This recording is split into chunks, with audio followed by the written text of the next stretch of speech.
Hey, my darlings. I haven't really got a specific topic to talk about, which actually, as I say that, what I really mean is there are so many things inside me right now that I'd love to talk about that I want to just sort of see what appears, what emerges. This is really about being in flow and about seeing what wishes to come to the surface. So let's see where it takes us. Welcome to the Henny Flynn podcast, the space for deepening self-awareness with profound self-compassion. I'm Henny. I write, coach, and speak about how exploring our inner world can transform how we experience our outer world, all founded on a bedrock of self-love. Settle in and listen and see where the episode takes you. So I've just poured myself a cup of tea and this feels like settling in for a really lovely chat, actually. Rather than one of those episodes which has got a very clear purpose and direction, simply allowing ourselves to be present with each other. And I know it's a little odd, isn't it? Here I am recording this, sitting in the converted stable where I work on a cold, grey autumnal day, a cold, grey, wet autumnal day. And yet the warmth that is in me as I sit here and speak with you is palpable.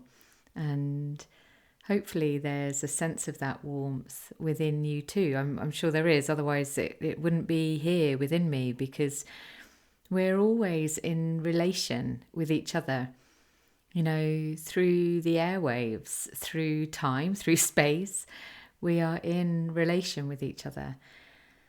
And that makes me reflect on how even thinking about another person brings them into our field of reference, our feeling field, and we can tap into something about the emotional resonance that we have when we're with that person. I mean, gosh, isn't that such a beautiful thing?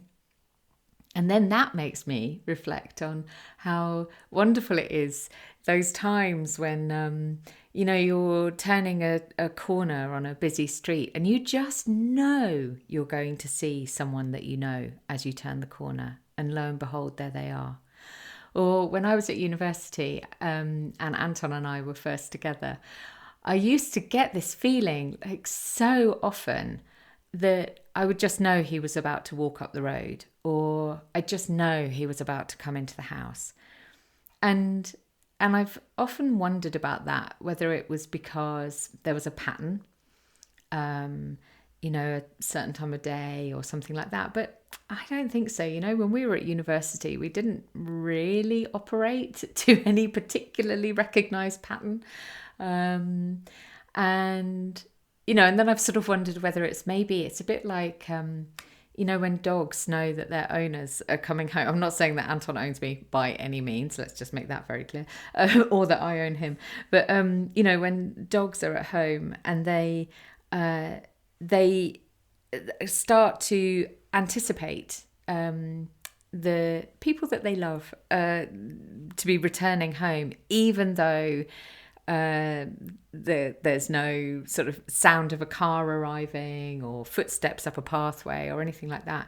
And apparently it's to do with the smell molecules settling in a space. So when you go out of a morning to your place of work, if that's what you do, the dog becomes really sensitized to the pattern of the smell of you, like diminishing slowly over time.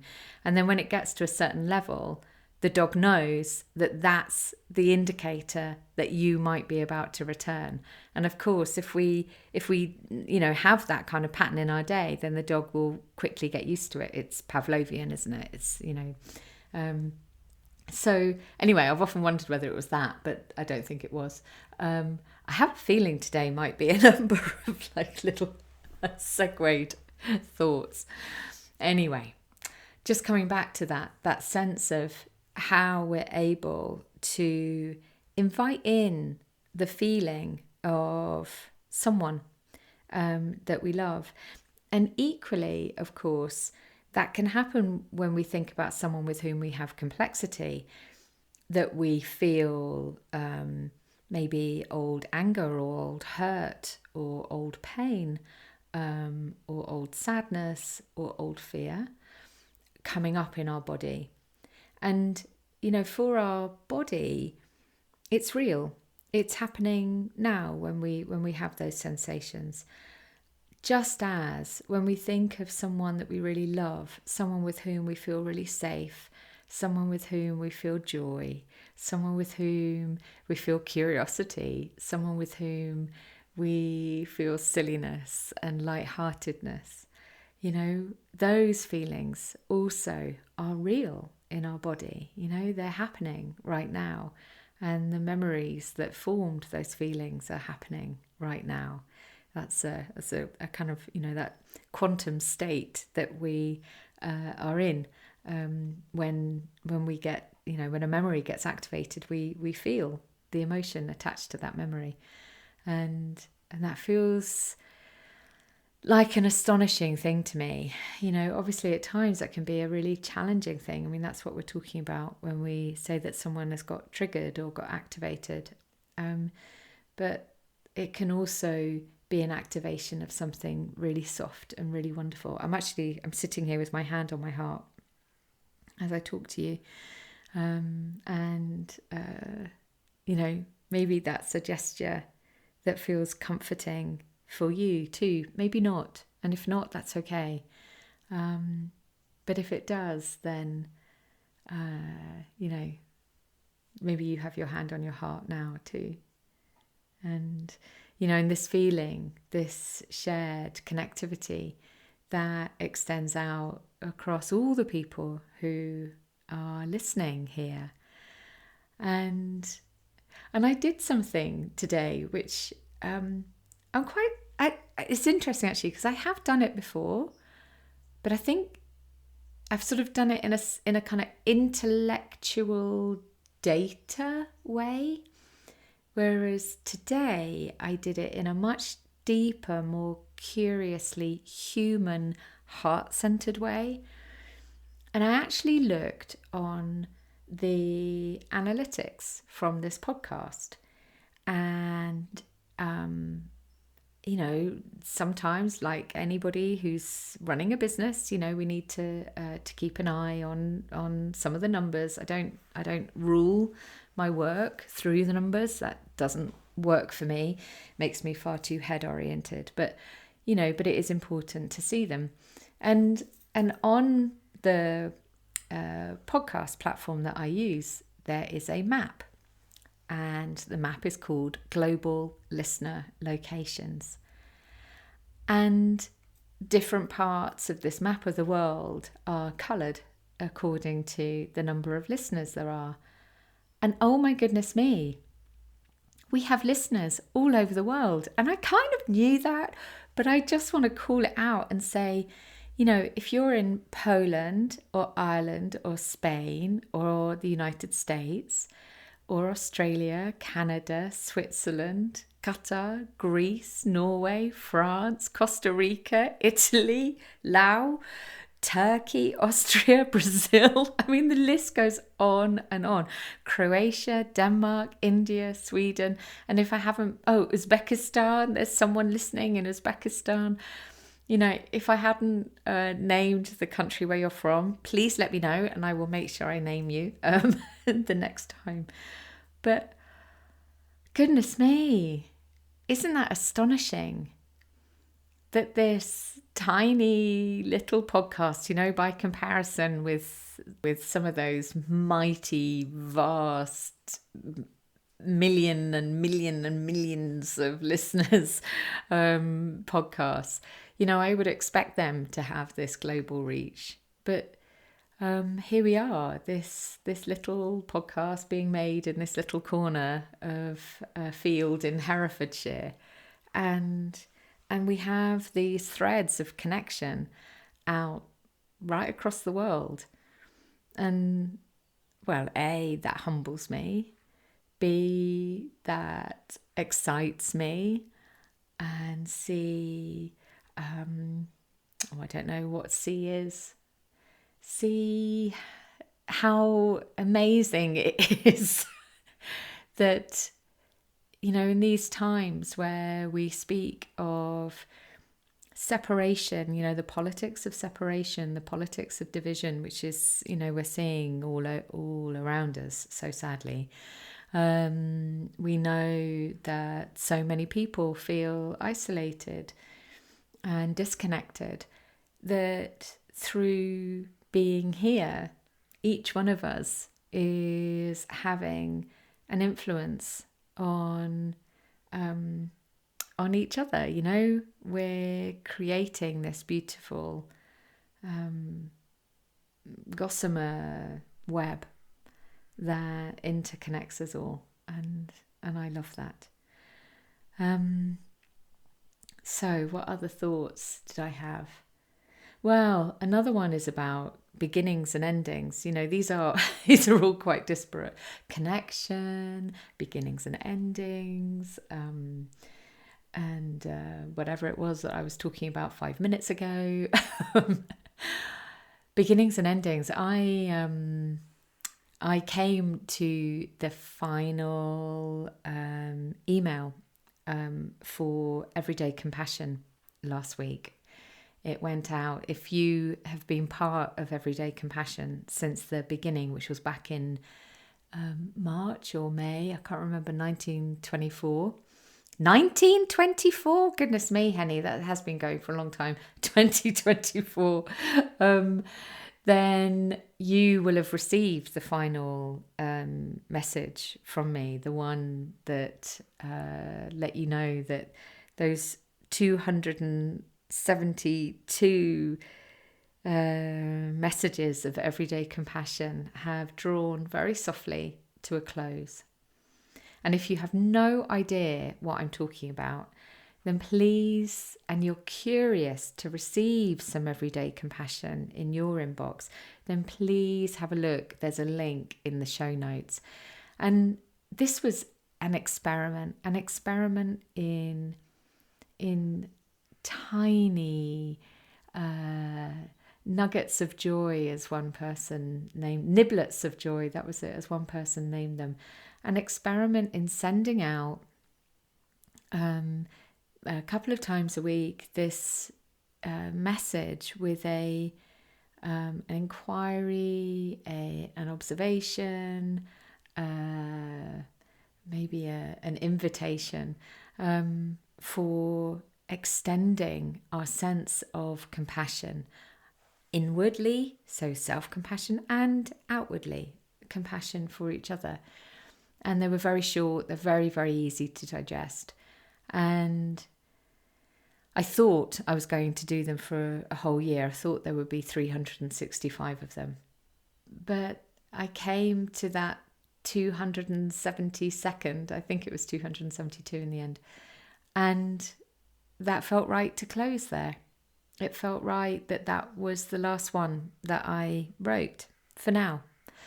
And I think it was a really beautiful exercise for me anyway, in listening, like really practicing what I preach and really listening in to what felt right, and to not keep pushing at doing something because I had created some kind of rule about it, to not keep going because I had determined, 18 months ago that I was going to do X and therefore I had to do X.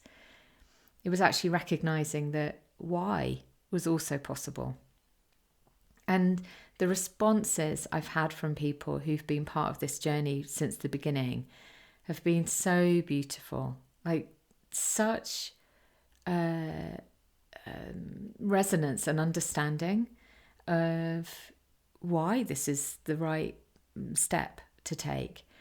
And also, if you signed up for Everyday Compassion, at some point in the sort of months following when it started, you'll still be receiving them. You'll keep receiving them until you get that final message. And you can always begin again.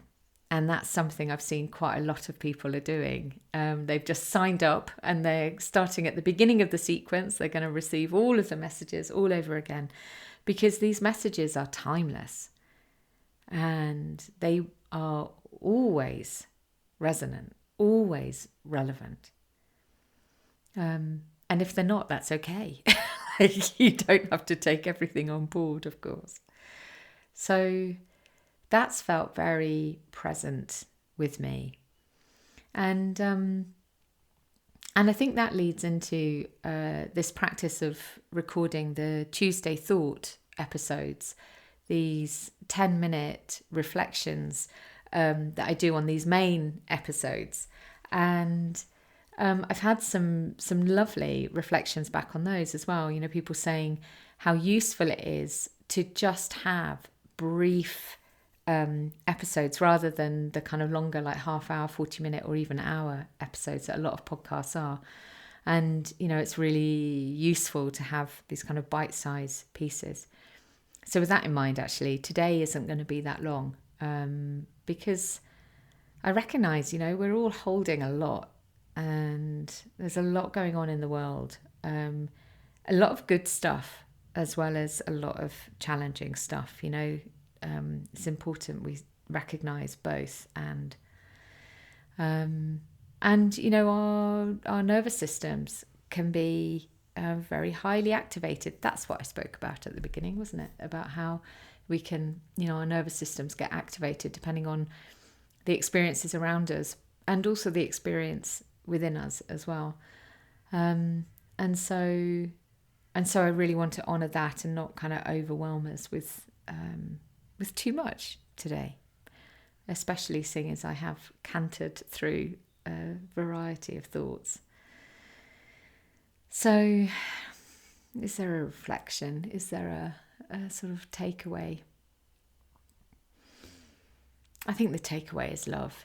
Let's come right back to the very, very beginning of this recording and this offering, this conversation, this being with, and simply acknowledge the importance of connection, of love. And it doesn't always look like we expect it to. We can still experience really profound things through the medium of a podcast recording, through remembering, a sweet moment with somebody. That is available to us. And I think what that leads me on to as well is just being really, really mindful of what we consume. And I think, we're all aware of this now, aren't we? The importance of kind of curating our own consumption of news and the challenging stuff in the world. And I've noticed that my own consumption had sort of drifted into something that really wasn't serving me. A lot more news channels on my Instagram feed, and I was getting caught in a lot more stories. And some of that is important. It's important that we are engaged in the world and that we actively connect with what we believe to be important, and deeply true within us. And it's important that we also take care to manage our resources and manage our energy levels. So maybe that's actually the really kind of headline piece from today, is about, I've been sharing some thoughts on Instagram recently that come from my book, All the Ways I Tell Myself I Love You. I suddenly remembered how utterly gorgeous it is and really wanted to share it more widely with people. I'll put a link to that as well in the show notes if you'd like to get yourself a copy. It is so beautiful.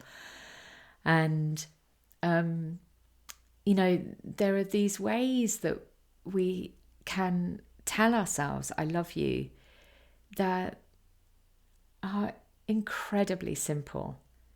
And the one I shared today is about gazing at the view. Just taking a moment. And the view might be, a vast distance across hills and mountains, or the sea, or, if you happen to live somewhere where that's available. Or the view might be looking up into the clouds, or the view might be looking down into a patch of grass and seeing what's there, or, gazing at the microcosm of a vast world that exists within a piece of lichen on a tree. Taking a moment to do that for ourselves, that's a way of extending self-compassion. And when we extend self-compassion inward, it ripples out. It benefits all of us. So, there we go. Well, I feel a lot calmer than I did when I started this recording. I came in with high energy and now it feels like it's steady and settled. So thank you for that. All right, my darlings. I send you love, a hug, and a wave.